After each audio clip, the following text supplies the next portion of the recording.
ലോകയ്ക്ക് ശേഷം തരംഗം സൃഷ്ടിക്കാൻ കാന്ത റിലീസ് തീയതി പ്രഖ്യാപിച്ചു. ദുൽഖർ സൽമാൻ നായകനാക്കി സെൽവരാജ് സെൽവമണി തിരക്കഥയും സംവിധാനവും നിർവഹിക്കുന്ന ചിത്രമാണ് കാന്ത. ചിത്രം നിർമ്മിച്ചിരിക്കുന്നത് ദുൽഖർ സൽമാന്റെ ഉടമസ്ഥതയിലുള്ള ഫെറർ ഫിലിംസ്, റാണ ദഗ്ഗുപതിയുടെ ഉടമസ്ഥതയിലുള്ള സ്പിരിറ്റ് മീഡിയ, പ്രശാന്ത് കോട്ടിലൂര്, ജോം വർഗീസ് എന്നിവർ ചേർന്നാണ്. പ്രേക്ഷകർ വളരെയധികം പ്രതീക്ഷയോടെ കാത്തിരുന്ന സിനിമയുടെ റിലീസ് തീയതി പ്രഖ്യാപിച്ചു. നവംബർ 14 ലോകമെമ്പാടുമുള്ള തിയേറ്ററുകളിൽ റിലീസ് ചെയ്യുമെന്ന് നിർമ്മാതാക്കൾ ദീപാവലി ദിനത്തിൽ പ്രഖ്യാപിച്ചിരിക്കുകയാണ്. ചിത്രം ആദ്യം സെപ്റ്റംബർ 12 റിലീസ് ചെയ്യാനാണ് തീരുമാനിച്ചിരുന്നത്. പിന്നീട് ലോകയുടെ വിജയത്തെ തുടർന്ന് റിലീസ് തീയതി മാറ്റിവെക്കുകയായിരുന്നു. ചിത്രത്തിൽ നായികയായി എത്തുന്നത് ഭാഗ്യശ്രീ ബോർസെയാണ്. കാന്തയിൽ സമുദ്ര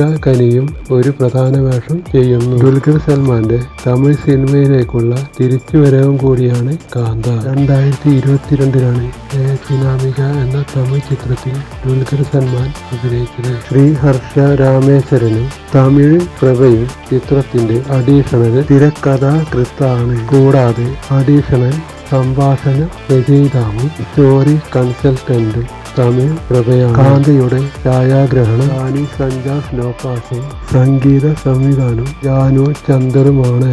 ദ ഹോണ്ട ഫോർ വീര എന്ന നെറ്റ്ഫ്ലിക്സ് ഡോക്യുമെന്ററി സീരീസ് ഒരുക്കി ശ്രദ്ധ നേടിയ തമിഴ് സംവിധായകനായ സെൽവമണി സെൽവരാജ് തമിഴകത്തെ ആദ്യകാല സൂപ്പർ സ്റ്റാറായ MK ത്യാഗരാജ ഭാഗവതരുടെ ജീവിതത്തെ അടിസ്ഥാനമാക്കിയാണ് കാന്ത ഒരുക്കുന്നത്. 1950 കാലഘട്ടത്തിലെ മദ്രാസിന്റെ പശ്ചാത്തലത്തിലാണ് കാന്തയുടെ കഥ അവതരിപ്പിക്കുന്നത്. പ്രണയം, ഈഗോ, കല, വൈകാരികത എന്നിവയിലൂടെയാണ് ചിത്രം സഞ്ചരിക്കുന്നത്.